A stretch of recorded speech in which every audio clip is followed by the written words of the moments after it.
امت کا ہر فرد آپ والی محنت کا ذمہ دار ہے۔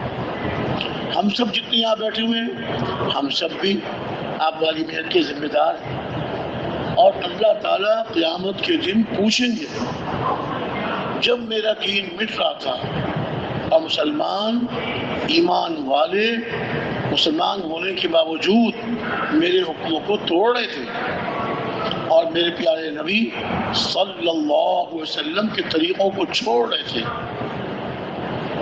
اس وقت تم نے میرے دین کو زندہ کرنے کے لیے اور میرے دین کی حفاظت کے لیے کیا محنت کی، کیا محنت کی۔ حضرت عیسیٰ علیہ السلام اللہ کے پیغمبر، اللہ کے نبی، جلیل القدر نبی، بڑے بڑے ان کے معجزات۔ سب سے پہلا معجزہ انہوں نے بچپن میں پیدا ہوتے ہی بات کرنی شروع کر دی۔ حضرت مریم علیہ السلام ان کی والدہ جب باہر اپنے حجرے سے باہر گئیں غسل کرنے کے لیے تو وہاں ان کو ایک نوجوان نظر آئے، گھبرا گئیں، اس لیے ان کی شادی تو ہوئی نہیں تھی، گھبرا گئیں یہ نوجوان کہاں سے آئے۔ کیا کہا؟ ربی انی اعوذ، میں اللہ کی پناہ میں آتی ہوں، تم سے اللہ کی پناہ چاہتی ہوں۔ انہوں نے حضرت نبی السلام نے عرض فرمایا قال انما انا رسول ربک لاہب لک غلاما زکیا، میں تو آپ کے رب کا قاصد ہوں، میں آپ کے رب کا قاصد ہوں اور اس لیے آیا ہوں تاکہ آپ کو ایک پاکیزہ عمدہ بیٹا آپ کو عطا کروں۔ کہنے لگی میرا بیٹا؟ مجھے تو کسی انسان نے چھوا نہیں، لم یمسسنی بشر ولم اک بغیہ، نہ میں نے کوئی گناہ کیا ہے اور مجھے کسی انسان نے چھوا نہیں، میرے بیٹا کیسے ہو جائے گا؟ مایا کہ قال کذلک قال ربک وعلی ہین، آپ کے رب کے لیے آسان ہے۔ جس طرح اللہ رب العزت نے حضرت آدم علیہ السلام کو بغیر ماں باپ کے پیدا فرما دیا، نہ ان کی ماں نہ ان کے باپ، اللہ نے اپنی قدرت سے پیدا فرمایا۔ ہماری اماں جان حضرت حوا علیہ السلام کو بغیر ماں کے پیدا کر دیا، حضرت ابراہیم علیہ السلام کی بائیں پسلی سے پیدا کیا، بائیں پسلی سے پیدا کی، اور حضرت عیسیٰ علیہ السلام کو بغیر باپ کے پیدا کیا، اور آدم علیہ السلام کو بغیر ماں باپ کے، حضرت حوا علیہ السلام کو بغیر باپ کے، بغیر ماں کے، اور حضرت عیسیٰ علیہ السلام کو بغیر باپ کے، اور سارے انسانوں کو ماں باپ کے ذریعے اللہ پیدا کرنا ہے۔ پہلے انسان حضرت آدم علیہ السلام کو بھی اللہ نے پیدا فرمایا اپنی قدرت سے، اور آخری انسان کو بھی اللہ تعالیٰ اپنی قدرت سے پیدا فرمایا۔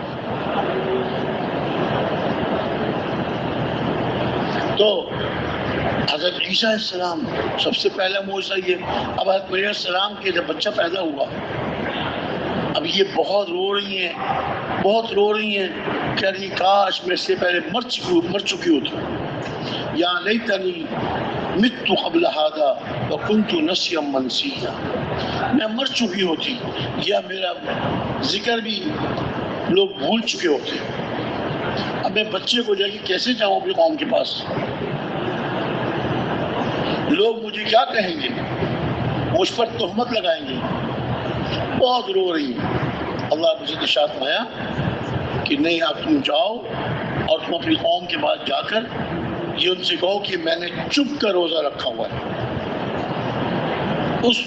ان کے دین میں چپ کر روزہ ہوتا تھا، کوئی بات نہ کریں، اللہ کا ذکر کریں اور جو ہے اللہ کے احکامات کو پورا کریں، انسانوں سے کوئی بات نہ کریں۔ اور جو کہیں کہ ہم یہ کیا ہے، بچہ کہاں سے لائی، تو بچے کی طرف اشارہ کرتے نا، اس سے بات کرو۔ حضرت مریم السلام جب اپنی قوم کے پاس گئیں تو قوم نے کہا کہ اے مریم، یہ بچہ کہاں سے آ گیا؟ تمہارے باپ تو ایسے نہیں تھے، تمہاری ماں بھی ایسی نہیں تھی۔ اشارہ کر دیا بچے کی طرف۔ کہہ رہے ہیں اس بچے سے، یہ ابھی پیدا ہوا ہے، گود کا بچہ ہے، اس سے ہم کیسے بات کر لیں؟ اور حضرت عیسیٰ علیہ السلام اس گود میں ان سے اپنی قوم سے بات کر رہے ہیں. تو بچپن میں پیدا ہوتے ہی بات کرنی شروع کر دی. اتنا بڑا معجزہ، پہلا معجزہ. پھر اس کے بعد اللہ تعالیٰ نے ان کو ایسے معجزے عطا فرمائے کہ جو اس زمانے میں کوڑ کا مرض تھا، جذام، کوڑ کا مرض، اس کا کوئی علاج نہیں تھا. ایسی برس جو جسم میں داغ پڑ جاتے ہیں، سفید داغ، اس کا کوئی علاج نہیں تھا. حضرت عیسیٰ علیہ السلام پھونک مارتے تھے، اللہ اس کوڑ کے مرض، کوڑ کہتے ہیں بہت گندا، بہت عجیب مرض ہوتا ہے، انسان کے جسم میں پھوڑے نکل آتے ہیں اور پھوڑے ٹھیک نہیں ہوتے، دوائی کرتے، علاج کرتے، وہ ٹھیک نہیں ہوتے، پھر وہ پھوڑے بگڑنے شروع ہو جاتے ہیں، خراب ہونے شروع ہو جاتے ہیں اور اس میں کیڑے پڑ جاتے ہیں زخموں میں، بدبو آنے لگتی ہے، لوگ ان سے گھن کرنے لگتے ہیں. کوڑ کا مرض، اس کا کوئی علاج نہیں تھا. اللہ تعالیٰ ہر زمانے میں اپنے نبیوں کو وہ معجزے عطا فرمایا کرتے تھے جو اس زمانے میں چیز زیادہ رائج ہوتی تھی. حضرت عیسیٰ علیہ السلام کے زمانے میں طب کا علاج کا بڑا زور تھا، ہر بیماری کا علاج. لیکن یہ دو تین بیماریاں، ایک تو پیدائشی اندھا، جو ماں کے پیٹ سے اندھا پیدا ہوا اس کا کوئی علاج نہیں ہوتا تھا. لیکن حضرت عیسیٰ علیہ السلام جب اللہ کے حکم سے اس پیدائشی نابینا کو پھونک مارتے تھے، اس کی آنکھیں ٹھیک ہو جاتی تھی. اتنا بڑا معجزہ. اور کوڑ کے مرض کو اللہ کے حکم سے پھونک مارتے تھے، اس کا مرض ٹھیک ہو جاتا. برس کے مرض والے کو پھونک مارتے، اور جو آدمی جس کا انتقال ہو گیا، مردے کو پھونک مارتے تھے، وہ زندہ ہو جاتے تھے. ایسے معجزے. لیکن جب قیامت کے دن اللہ رب العزت حضرت عیسیٰ علیہ السلام کو بلائیں گے، ارشاد ہوگا، اے عیسیٰ، انت قلت للناس اتخذونی وامي الہین من دون اللہ. اے عیسیٰ، کیا تم نے اپنی قوم سے یہ کہا تھا کہ مجھ کو اور میری والدہ کو اللہ کو چھوڑ کر ہم دونوں کو اپنا معبود بنا لو؟ استغفر اللہ. جب اللہ تعالیٰ یہ پوچھیں گے کہ تم نے اپنی قوم کو یہ دعوت دی تھی کہ مجھے خدا بناؤ، میری والدہ خدا بنا لو. آتا ہے کہ عیسیٰ السلام اللہ تعالیٰ جب یہ پوچھیں گے، اللہ کو جواب دینا مشکل ہو جائے گا، کانپنے شروع ہو جائیں گے اور ان کے مساموں سے، جہاں سے پسینہ نکلتا ہے، ہمارے جسم میں مسام ہے، پسینہ نکلتا ہے، ان مساموں سے ان کے خون نکلنا شروع ہو جائے گا اللہ کے خوف سے. ڈرنا شروع ہوں گے، کانپنا شروع ہو جائیں گے اور جسم کے مساموں سے خون نکلنا شروع ہو جائے گا. بڑی مشکل سے اپنی قوت جمع کر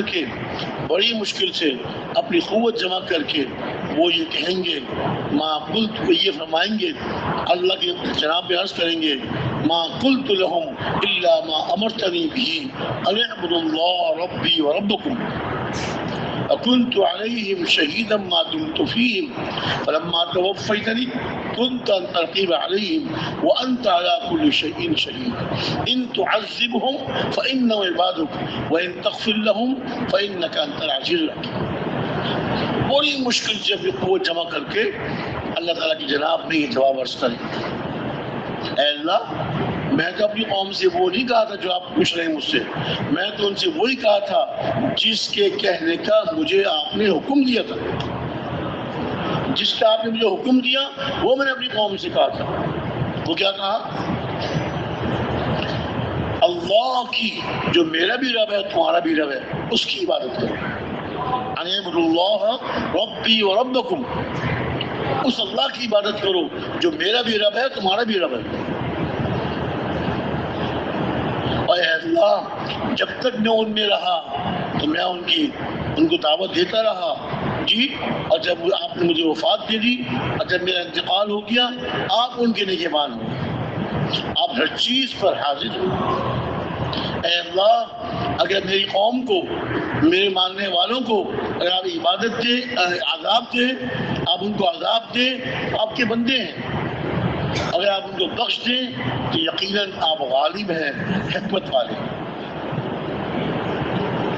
تو آج نہیں کرتا کہ عیسیٰ علیہ السلام اللہ تعالیٰ جب ان سے پوچھیں گے تو اتنا خوف طاری ہو جائے گا، خون پھوٹنے لگے گا جسم سے، حالانکہ اللہ کے نبی اور بڑے بڑے معجزات، اللہ نے ان کو شریعت دی اور کتاب اتاری، انجیل ان پہ اتاری، لیکن وہ اللہ سے اتنا ڈر جائے۔ میں اور آپ ہماری کیا مجال اللہ کے سامنے جواب دے سکے؟ اللہ تعالیٰ نے پانچویں میں ارشاد فرمایا کہ یہ آپ کے لیے آپ کی قوم کے لیے یاد دہانی ہے، اور عنقریب آپ لوگوں سے پوچھا جائے گا۔ وَإِنَّهُ لَذِكْرٌ لَكَ وَلِقَوْمِكَ وَإِنَّهُ لَذِكْرٌ لَكَ وَلِقَوْمِكَ وَسَوْفَ تُسْأَلُونَ۔ اے اللہ، اے ہمارے نبی، یہ آپ کے لیے اور آپ کی قوم کے لیے یاد دہانی ہے، اور قریب آپ سب سے پوچھا جائے گا۔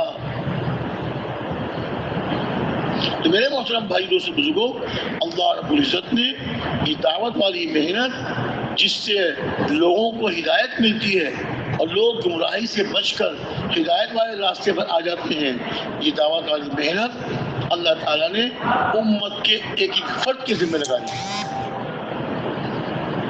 ہم سب جتنے یہاں بیٹھے ہوئے ہیں، ہم سب میں سے ہر ایک حضور اکرم صلی اللہ علیہ وسلم کی محنت کے ذمہ دار،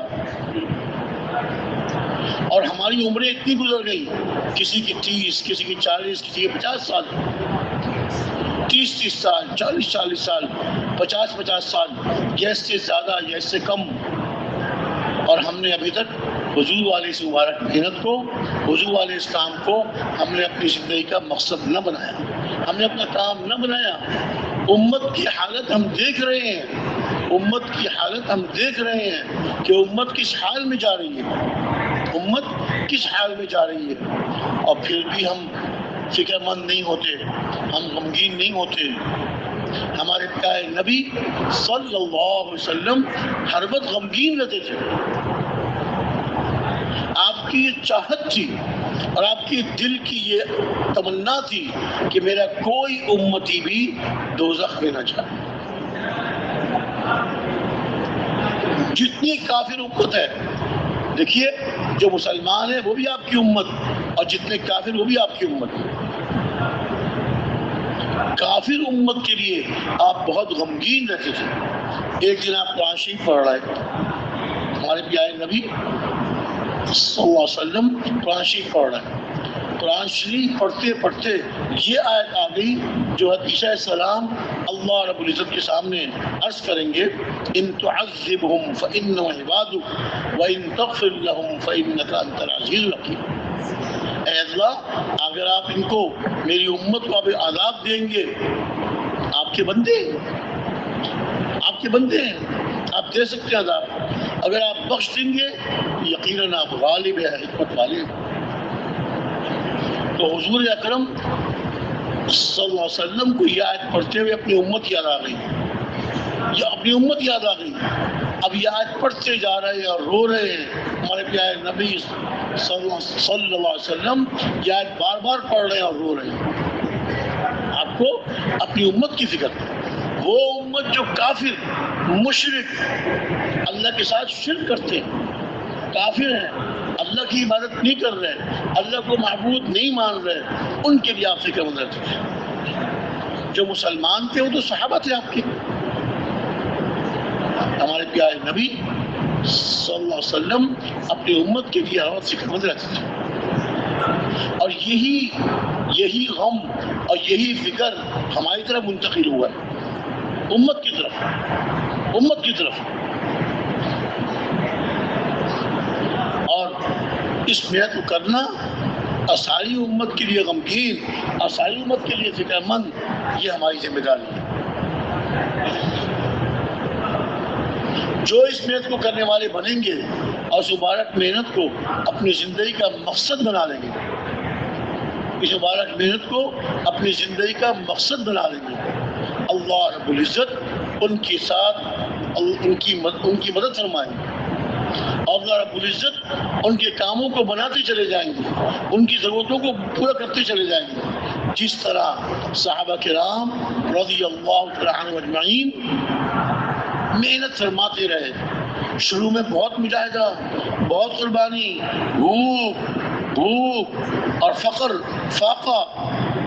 ہمارے پیارے نبی صلی اللہ علیہ وسلم بھی بہت فاقہ، بہت بھوک، لیکن جب جمے رہے، صحابہ جمے رہے، اللہ رب العزت نے پھر ان کے لیے فتوحات، ان کو دنیا اتنی دی کہ ان کے گھروں میں سونے چاندی، ہیرے جواہرات کا ایسے ڈھیر لگا ہوتا تھا جیسے زمیندار کے گھر میں غلے کا ڈھیر لگا ہوتا۔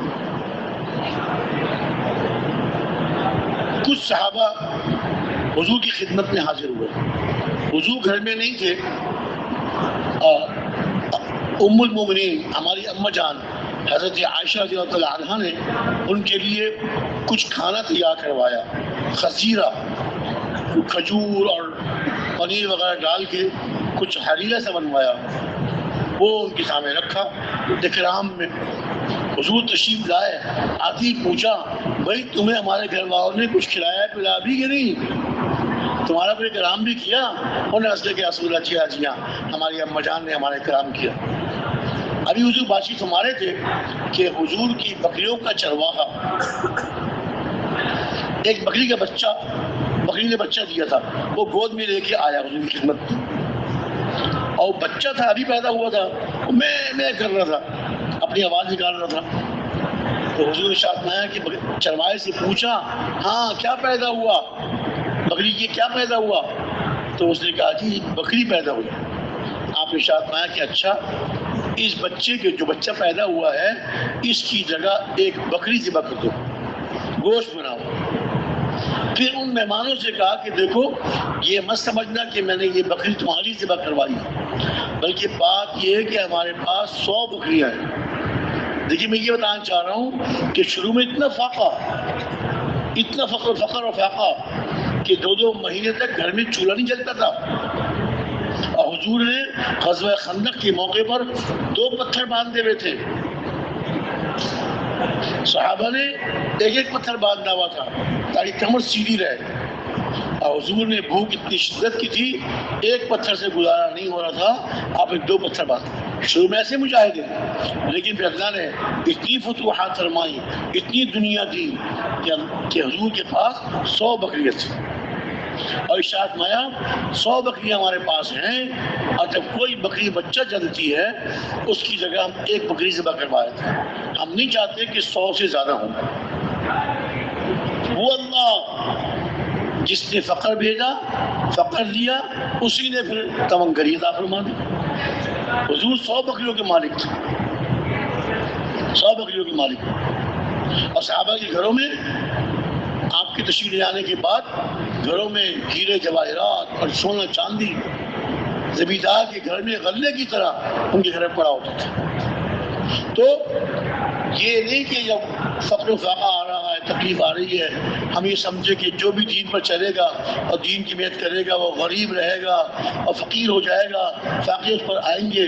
اول تو یہ ہر ایک پر آتے نہیں، کسی اللہ تعالیٰ رزق تقسیم کرتے ہیں، کسی کو زیادہ دیتے ہیں، کسی کو کم دیتے ہیں، کسی کو بہت کم دیتے ہیں، کسی کو بہت زیادہ دیتے ہیں، رزق تو اللہ تقسیم آتے ہیں۔ اللہ یبسط الرزق لمن یشاء ویقدر، اللہ تعالیٰ رزق کسی کے لیے فراخ کر دیتے ہیں، خوب رزق دیتے ہیں، اور کسی کے لیے تنگ کر دیتے ہیں۔ یہ اللہ تعالیٰ کی قدرت ہے۔ لیکن جو اللہ کے دین پر عمل کرتے ہیں، اللہ کے حکم پہ چلتے ہیں اور دین کو پھیلانے کے لیے دن رات محنت کرتے ہیں اور ملکوں میں جاتے ہیں، شہروں میں جاتے ہیں، آس پاس آبادیوں میں جاتے ہیں اور محنت کرتے ہیں، عمومی گشت، خصوصی گشت، مہینے کا 6 روزہ، سال کا چلہ، اللہ ہمت دے سال کے 4 مہینے اس کام کو اپنا کام بنا لیا، ایسے کرنے والے بن گئے۔ اور جب استقامت کے ساتھ استقامت جب چلتے رہتے ہیں تو اللہ رب العزت ان پہ دنیا فراخ کر دیتے ہیں، دنیا کھول دیتے ہیں۔ دیکھیے جب آدمی اللہ کے راستے میں نکلتے ہیں نا، 3 چلے لگائے، سال کے چلے کے لیے آئے، یہاں کے بیانات سنتے ہیں، دل میں احساس ہوتا ہے، فکر پیدا ہوتی ہے اور نیت کرتے ہیں کہ انشاءاللہ تعالی اب حضور کے اس کام کو مقصد بنا کے کروں گا، ہر حال میں کروں گا، ہر حال میں کروں گا۔ اور جب وقت پورا کر کے 3 چلے پورے کر کے چلہ پورا کر کے واپس جاتے ہیں تو اللہ تعالیٰ آزماتے ہیں، اللہ تعالیٰ آزماتے ہیں، کبھی تو دنیا دے کے آزماتے ہیں، ہاں، اور کبھی دنیا لے کے آزماتے ہیں۔ اللہ کے راستے میں نکلے تھے 3 چلے کے لیے، بہت تنگی تھی، گزارا ہو رہا تھا، تھوڑی بہت کمائی ہوتی تھی، بس کھائیں گزارا ہوتا تھا، گزارے کے موافق کھا پی لیا، گزارے کے مطابق کپڑے پہن لیے۔ جب 3 چلے لگا کر گئے اللہ تعالیٰ نے ایسی برکت دی، کمائی میں ایسی برکت دی، چھوٹی دکان تھی، تھوڑا کاروبار تھا، کاروبار وسیع ہو گیا، آمدنی اتنی ہونے لگی کہ چھوٹی دکان بیچ کر بڑی دکان لے لی، اور اللہ نے برکت دی، اور اللہ نے برکت دی، پھر اتنی برکت ہوئی کہ 1 دکان کی جگہ 2 دکانیں کر لی۔ اب یہ کیا ہے؟ یہ اللہ تعالیٰ کی طرف سے آزمائش۔ ہاں، اگر تو یہ کاروبار بڑھ گیا، آمدنی زیادہ ہو گئی، چھوٹی دکان سے بڑی دکان، 1 دکان سے 2 دکانیں، اگر یہ اس کاروبار میں ایسا پھنس گیا، نہ گھر کی تعلیم، نہ مسجد کی تعلیم، اور نہ جو ہے 6 روزہ، نہ چلہ، اگر یہ سب چیز چھوٹنے لگی تو یہ آدمی فیل ہو گیا۔ اللہ تعالیٰ نے آزمایا، دنیا دے کے آزمایا، اور یہ اس نے جو ہے یہ دنیا میں ایسا پھنس گیا کہ دعوت کے اعمال چھٹتے چلے گئے، دعوت کے اعمال چھٹتے چلے گئے، اور جو اللہ کے راستے نکل کے جو اس نے عزم کیا تھا وہ عزم پورا نہیں کیا، یہ آدمی فیل ہو گیا۔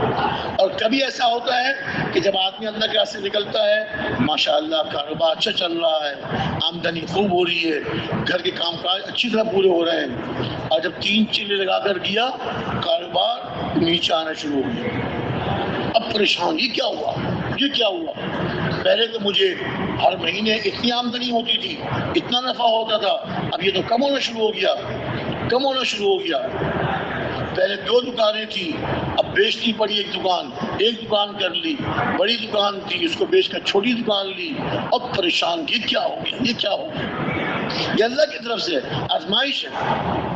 اگر یہ ان آزمائشوں میں پھنس کر اپنے دکان کے اور تجارت کام میں اور زیادہ پھنس گیا، پہلے 4 گھنٹے 6 گھنٹے بیٹھتا تھا، اب 8 گھنٹے بیٹھتا ہے، اور دکان بند کر کے پھر اور محنت مزدوری کرتا ہے تاکہ زیادہ آمدنی ہو جائے، گھر کے کام کاج نہیں پورے ہو رہے، گھر میں کھانا اس بیان کو پوری امت تک پہنچانے کے لیے ہمارے ساتھ معاونت کریں، ہمارے چینل کو سبسکرائب کریں۔ جزاک اللہ خیر۔ شام کو بھی لگا ہوا ہے، صبح کو بھی لگا ہوا ہے، رات کو بھی محنت کر رہا ہے، اور نہ سے روزہ رہا، نہ چلہ رہا، نہ گھر کی تعلیم، نہ مسجد کی تعلیم، یہ آدمی فیل ہو۔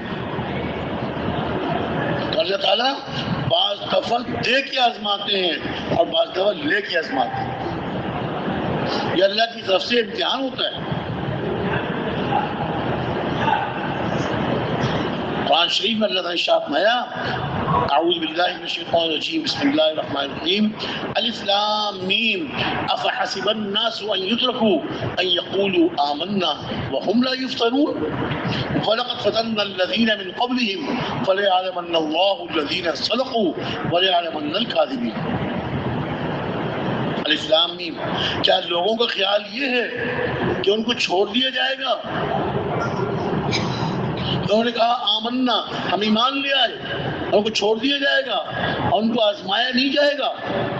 ہاں، اللہ قرآن شریف میں ارشاد فرما رہے ہیں، ان کو آزمایا نہیں جائے گا.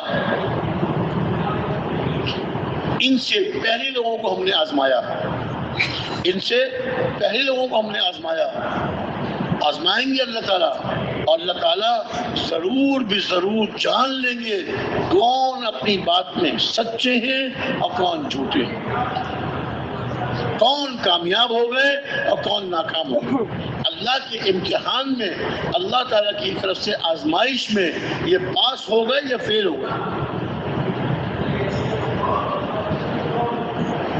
صحابہ ہاں اللہ تعالیٰ کی طرف سے آزمائشیں آئیں، لیکن صحابہ ہر آزمائش میں پورے اترے. صحابہ ہر آزمائش میں پورے اترے. اللہ ایک دنیا دی، اس دنیا سے متاثر نہیں ہوئے، اپنے دین کام میں لگے رہے. اللہ تعالیٰ دنیا لے لی، غربت آ گئی، فقر و فاقے آ گئے. حضرت ابوبکر صدیق رضی اللہ عنہ اسلام لائے تو بڑے مالدار تھے، کپڑے کی تجارت تھی، خوب ریل پیل تھی، لیکن جب اسلام ایمان لے آئے اور حضور کے ساتھ رہنے لگے تو کاروبار کم ہوتے ہوتے ہوتے حضور پہ خرچ کرتے رہے، حضور پہ خرچ کرتے رہے، کاروبار کی توجہ کم ہو گئی، اور کاروبار کم ہوتے ہوتے آخر ایک وقت وہ آیا کہ وہ حضرت ابوبکر صدیق رضی اللہ تعالیٰ عنہ جو مکہ مکرمہ کے بڑے مشہور تاجروں میں تھے اور لوگ ان کی بڑی عزت کرتے تھے، اپنی لڑائیوں کے، اپنے مقدموں کے فیصلے آ کے ان سے کرواتے تھے، حضرت ابوبکر سے فیصلے کرواتے تھے، اتنی عزت تھی. اب ایک وقت وہ آیا کہ ان کے پاس پہننے کے لیے کوئی اچھے کپڑے بھی نہیں تھے، ٹاٹ کے کپڑے پہنے ہوئے تھے اور اس میں بٹن بھی نہیں لگا سکے تھے، اتنی گنجائش بھی تھی کہ اس میں بٹن لگا سکیں. کانٹے، بات میں کہا تھا کانٹے لگائے ہوئے تھے گلا بند کرنے کے لیے. حضرت جبریل علیہ السلام اللہ کے نبی کے پاس حاضر ہوئے اور عرض کیا کہ اے اللہ کے نبی، اللہ رب العزت نے آپ کے ساتھی، آپ کے ان دوست کو اللہ نے سلام کہا ہے. اللہ اکبر، اللہ نے سلام کہا ہے. اور اللہ رب العزت پوچھ رہے ہیں اپنے ان دوست سے، پوچھئے کیا یہ مجھ سے، اللہ رب العزت پوچھ رہے ہیں کیا یہ آپ کے دوست اس حال میں مجھ سے راضی ہیں؟ اللہ،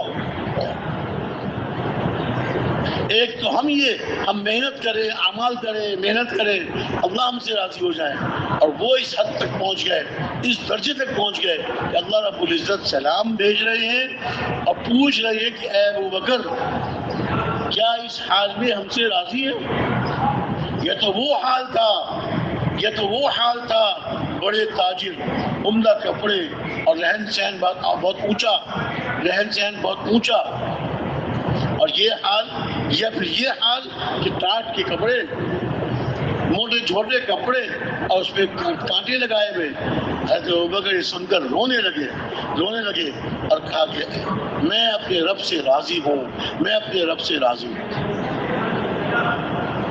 مجھے کوئی شکایت نہیں رب سے کہ مجھے اللہ رب العزت نے پہلے اتنے اچھے حال میں رکھا ہوا تھا اور اب اتنے کمزور حال میں ہو گیا، مجھے اللہ سے کوئی شکایت نہیں.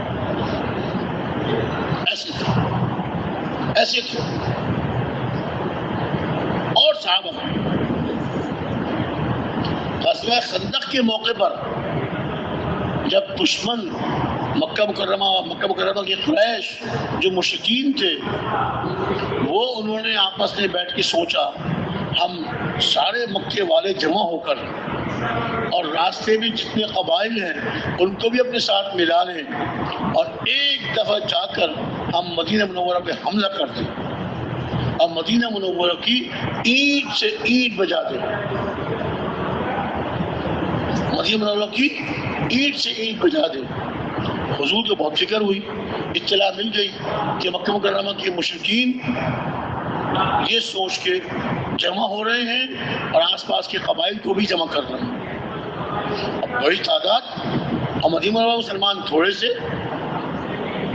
آپ نے صحابہ کو جمع کیا اور ان سے مشورہ کیا بھائی کیا کرنا چاہیے. حضرت سلمان فارسی رضی اللہ تعالی عنہ، فارس کے، ایران کے رہنے والے، انہوں نے مشورہ دیا کہ یا رسول اللہ ہمارے ملک میں جب کوئی بڑا دشمن آنے لگتا ہے، بڑا دشمن حملہ کرنے کے لیے آ رہا ہوتا ہے اور ہمیں ان سے مقابلے کی طاقت نہیں ہوتی، تو ہم اپنے شہر کے ارد گرد خندق کھودتے ہیں کہ دشمن اس خندق کو پھلانگ نہیں سکے گا، ہم خندق کے اس طرح بیٹھیں گے جو پھلانگنے کی کوشش کرے گا تیر مار کے اس کو قتل کر دیں گے۔ حضور کو یہ رائے پسند آئی اور حضور نے ارشاد فرمایا آپ میدان میں تشریف لے گئے اور لکیر لگا کر صحابہ کو جگہ دی، یہاں سے یہاں تک فلاں فلاں صحابہ کھودیں گے اور یہاں سے یہاں تک فلاں فلاں، باقاعدہ نشان لگا کر اور صحابہ کے نام لے کے آپ نے تقسیم کی جگہ، مل جل کے کھودے۔ ایک جگہ صحابہ کھود رہے تھے تو وہاں ایک بڑی چٹان آ گئی، توڑنے کی کوشش کر رہے، ٹوٹ نہیں رہی، توڑنے کی کوشش کر رہے ہیں، وہ چٹان ٹوٹ نہیں رہی۔ اب کیا کریں؟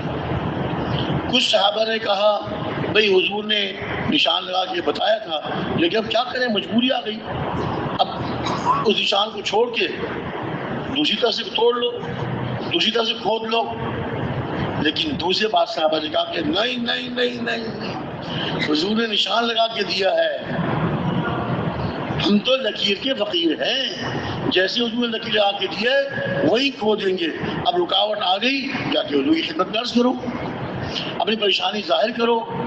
ہمارے بزرگ ہی ہم کو سبق دے کر گئے ہیں کہ دیکھو یہ دعوت والا کام، یہ عقل والا کام نہیں ہے، اپنی عقل سے سوچ کے نئی تدبیریں نکالو اور نئے طریقے نکالو، نہیں، جیسے ہمارے بڑے ہم کو کام دے کر گئے ہیں اسی طریقے پہ ہم نے انہی اصولوں کے ساتھ ہم نے کام کرنا۔ ہم کیا ہیں؟ ہم لکیر کے فقیر ہیں، جیسے بڑوں نے ہم کو سکھایا اور جیسے بڑوں نے ہم کو بتایا اور اس کام کے اصول بتائے، ہم اس پہ چلیں گے۔ اچھا، اب ان اصولوں پہ چلتے ہوئے کہیں رکاوٹ آ جائے، مشکل آ جائے، اب کیا کریں؟ اپنے جو اس وقت کے بڑے ہیں ان کی طرف رجوع کرو، مرکز کی شورا کی طرف۔ اگر وہ حل کر سکے بہت اچھی بات ہے، اگر وہ حل نہیں کر سکیں گے تو اپنے بڑے مرکز کی طرف رجوع کریں گے، ان سے پوچھیں۔ یہ اس وقت اصول نکلا کہ صحابہ نے فرمایا کہ حضور نے ہم کو نشان لگا کے جگہ طے کی تھی، اب اگر اس میں کوئی رکاوٹ آ رہی ہے ہم حضور کی خدمت میں جا کے عرض کریں گے، اپنی مرضی سے نہیں چلیں گے۔ دعوت تبلیغ کام بھی اس کا اصول یہی ہے کہ ہم مشورے سے چلیں گے اور اگر اس میں کوئی دقت آئے گی تو مشورے والا سے دوبارہ عرض کریں گے، ان سے حل ہو گیا بہت اچھی بات ہے، ورنہ وہ اپنے دوسرے مرکز جو ان سے بڑا مرکز ہے وہاں رکھیں گے بات، ان سے رہنمائی لیں گے، ان سے طے ہو گیا، ورنہ وہ اپنے جو سب سے بڑا مرکز ہے وہاں ان سے پوچھیں گے۔ اللہ تعالیٰ رہبری فرمائیں گے، اللہ تعالیٰ ان کی رہنمائی فرمائیں گے۔ چانچہ صحابہ حضور کی خدمت میں پہنچے، یا رسول اللہ، جہاں آپ نے کھودنے کے لیے فرمایا تھا وہاں ایک چٹان آ گئی، وہ ہم سے ٹوٹ نہیں رہی۔ اب حضور نے یہ نہیں فرمایا کہ تم وہ جگہ چھوڑ کے آگے کھود لو، میں اچھا انتظار کرو، میں آ رہا ہوں، میں خود آ رہا ہوں۔ حضور تشریف لائے، خندق دیکھی، چٹان دیکھی، اور حضور خود بنفس نفیس اس گڑھے کے اندر اترے، کدال ہاتھ میں لی، صحابہ اوپر کھڑے ہوئے، حضور گڑھے کے اندر ہے، خندق کے اندر ہے، کدال ہاتھ میں لی، پھر اوپر جو صحابہ کھڑے ہوئے تھے ان کی طرف دیکھ کے مسکرائے، حضور ان کی طرف دیکھ کے مسکرائے، یعنی منشا یہ تھی کہ ایک چٹان بھی تم سے نہیں ٹوٹی، ایک چٹان بھی نہیں ٹوٹی۔ صحابہ سمجھ گئے، حضور نے کچھ اشارہ نہیں فرمایا، بس ان کی طرف دیکھ کے مسکرائے، صحابہ سمجھ گئے۔ صحابہ نے اپنا کرتا اٹھایا اور پیٹ دکھایا تو بھوک کی شدت سے پیٹ پہ پتھر باندھا۔ یا رسول اللہ، بھوک کا تو یہ حال ہے، اور خالی پیٹ بھوک میں کیسے ہم طاقت لگائیں، کہاں سے طاقت آئی؟ جب صحابہ نے اپنا پیٹ دکھایا ان کے پیٹوں پر ایک ایک پتھر بندھا ہوا تھا، تو حضور اکرم صلی اللہ علیہ وسلم نے اپنے پیٹ میں سے کرتا اٹھایا تو وہاں 2 پتھر بندھے ہوئے تھے. اتنی شدت کی بھوک.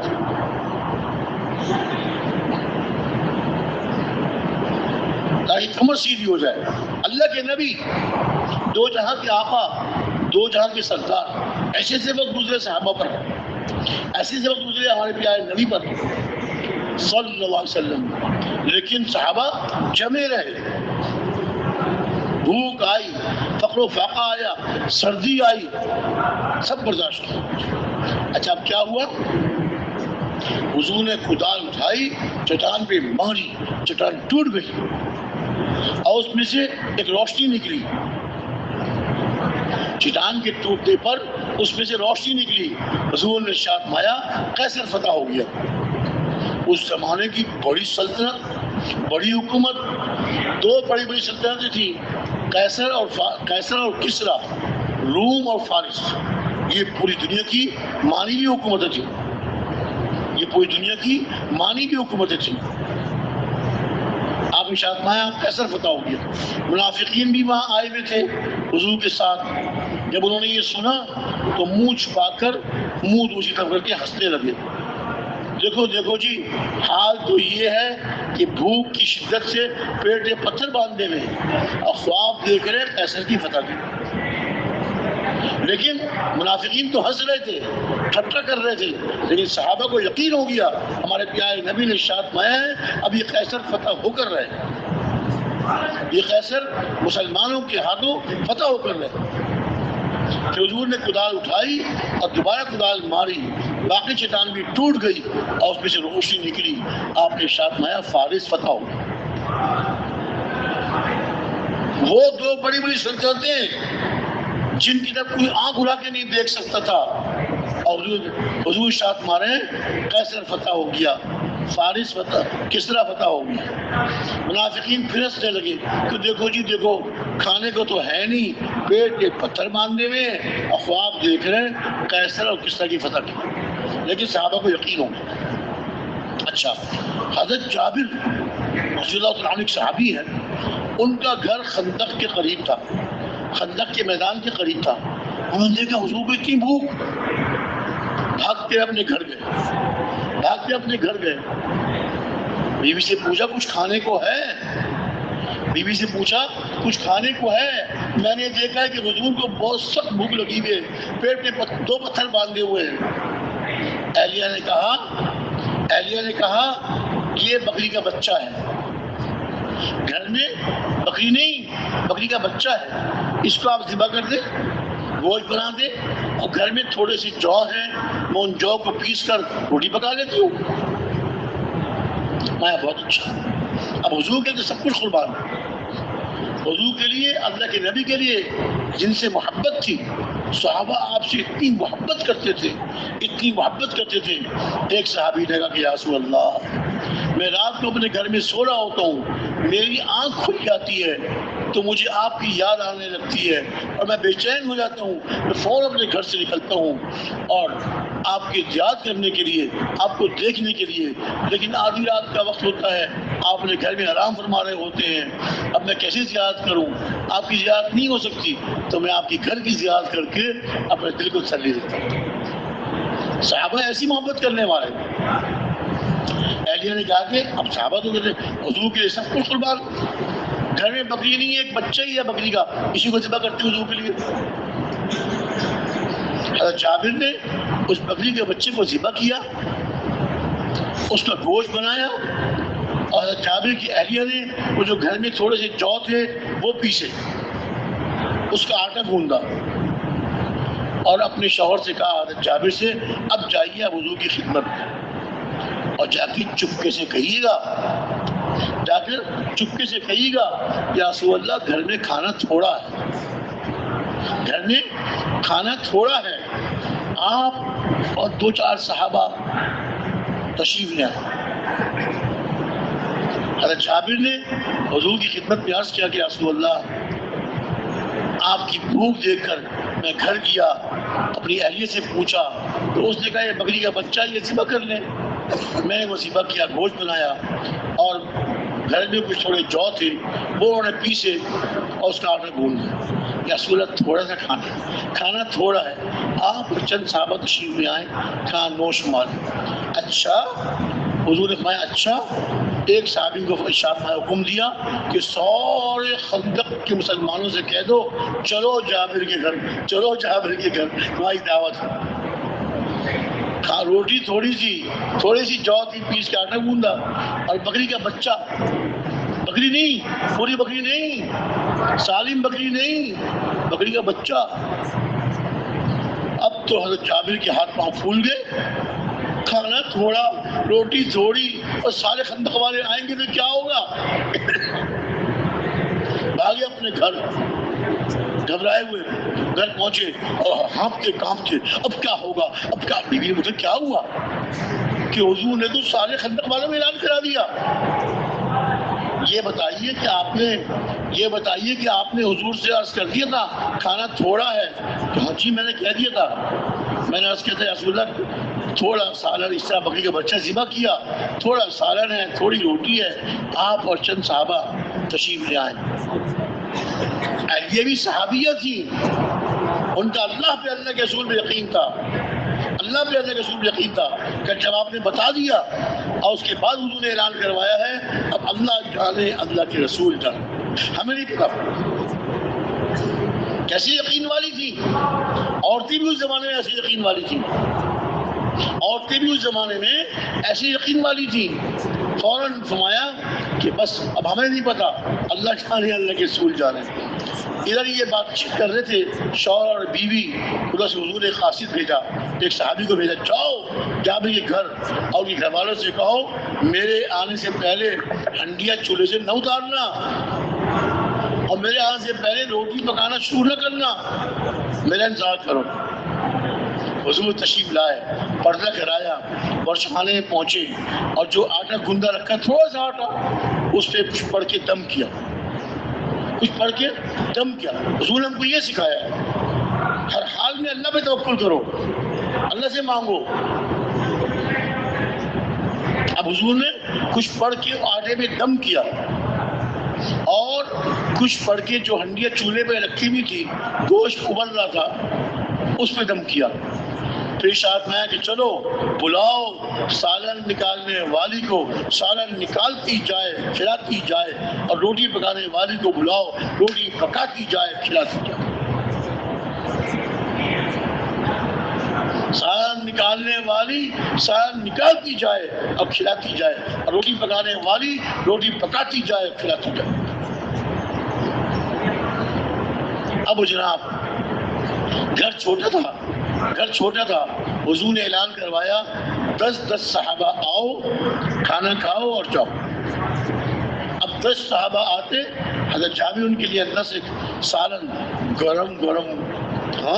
گرم تازہ گوشت پکا ہوا اور گرم روٹی، کیا مزے لے کے صحابہ نے کھایا. اور بھوک بہت شدید تھی، پتھر باندھے ہوئے تھے، خوب کھایا پیٹ بھر کے. 10 صحابہ کھاتے پیٹ بھر کر، وہ چلے جاتے، پھر 10 صحابہ اور آ جاتے. حضرت جابر اندر سے سالن روٹی لے کے آتے، اور وہ بھی خوب گرم روٹی اور تازہ گوشت، خوب مزے لے کھا رہے. ان کا پیٹ بھر جاتا، وہ چلے جاتے. حضرت جابر اندر آئے اور آ کر دیکھا، اپنی اہلی سے کہا یہ تو صحابہ کھائے جا رہے ہیں ماشاءاللہ، نہ سالن کم ہو رہا ہے نہ روٹی کم ہو رہی ہے. اللہ تعالیٰ کی طرف سے برکت نازل ہوگی.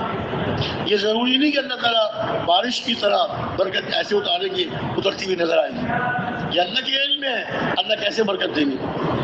حضرت جابر گھر میں نظر نہیں آ رہی، لیکن آٹا ختم نہیں ہو رہا، سالن ختم نہیں ہو رہا، روٹی پکاتی جا رہی ہے، سالن نکالتی جا رہی ہے، اور صحابہ کھاتے جا رہے ہیں. سارے خندق کے صحابہ نے خوب پیٹ بھر کے کھا لیا. سارے خندق کے صحابہ نے خوب پیٹ بھر کے کھایا. گرم گوشت، وہ جو ہے قورمہ، گرم روٹی.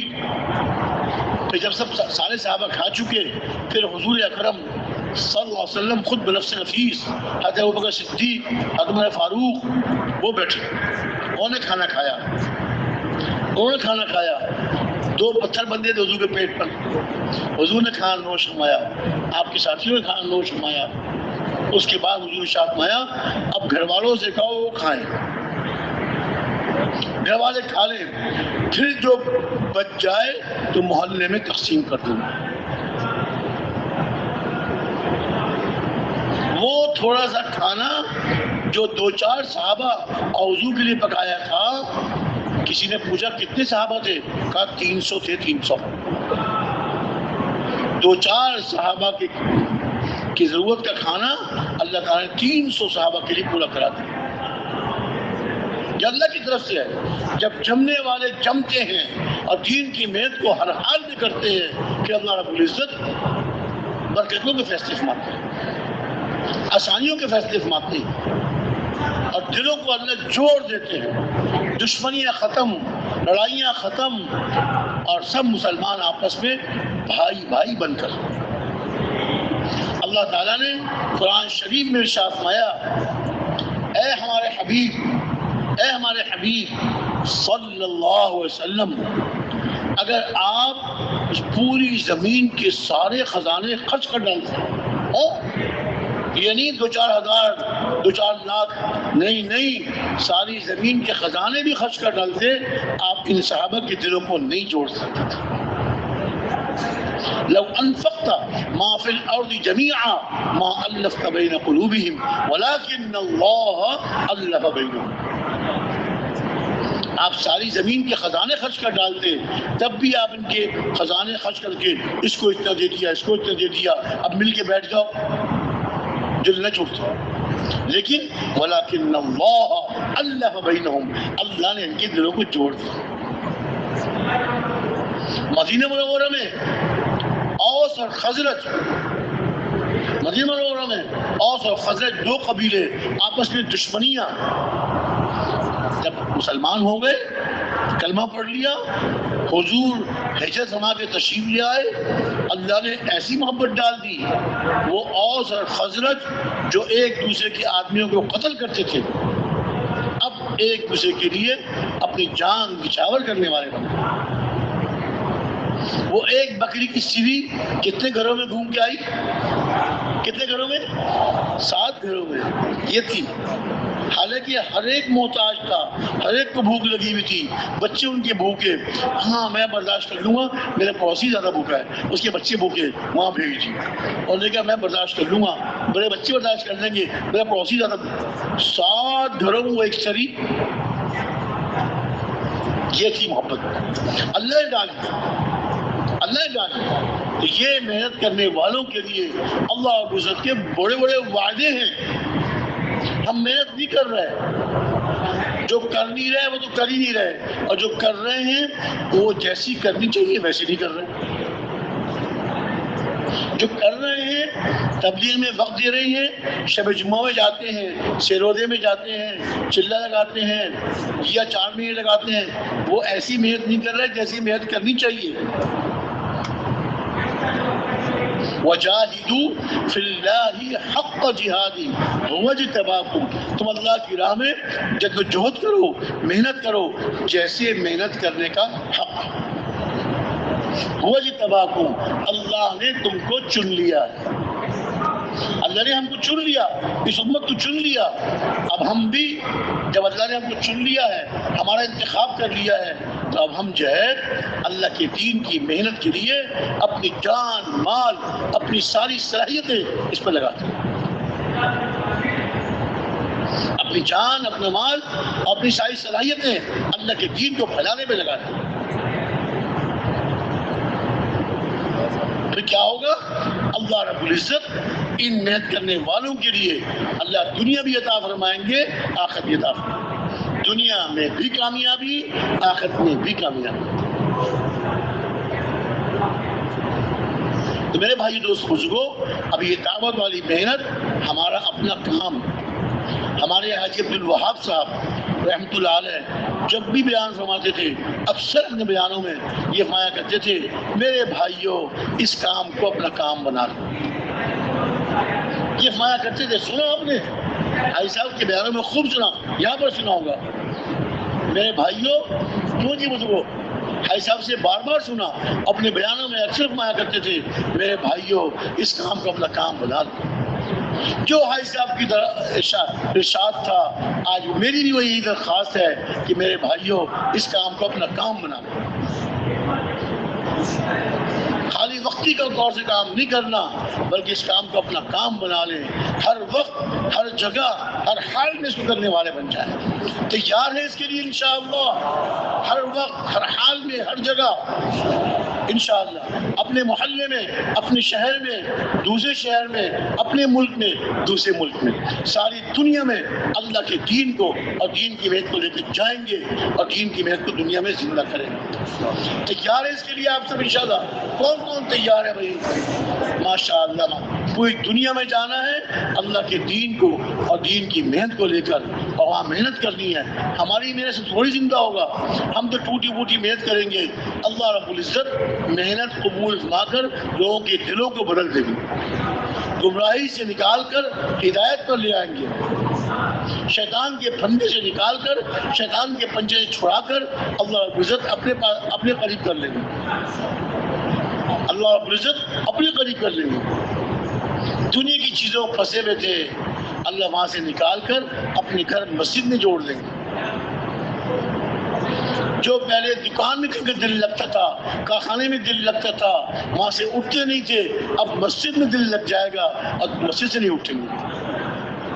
دکان, کارخانہ, پھر دنیا کام تھوڑا کریں گے اور اللہ کے دین کی محنت سارا وقت کریں گے.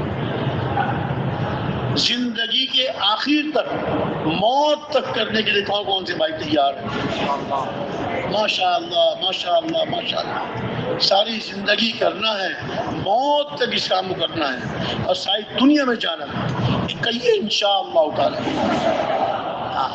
اللہ سے مانگیں, محنت بڑھائیں, اپنی ساری صلاحیتیں اس پہ کھپائیں اور رو رو کے اللہ سے مانگیں, اے اللہ مجھے, میرے بال بچوں کو, میری قیامت تک آنے والی نسلوں کو, اور اے اللہ اپنے حبیب کی پوری امت کو اے اللہ اس کے لیے قبول فرما دے. رو رو کے اللہ سے دعائیں مانگیں, دعائیں بھی کریں گے نا انشاءاللہ. اللہ تعالیٰ مجھے بھی قبول فرمائے, آپ حضرات کو بھی قبول فرمائے.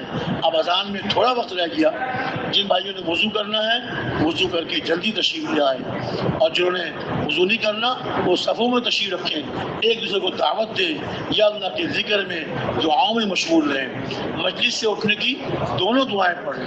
اس بیان کو پوری امت تک پہنچانے کے لیے ہمارے ساتھ معاونت کریں, ہمارے چینل کو سبسکرائب کریں. سبحان اللہ بحمدہ.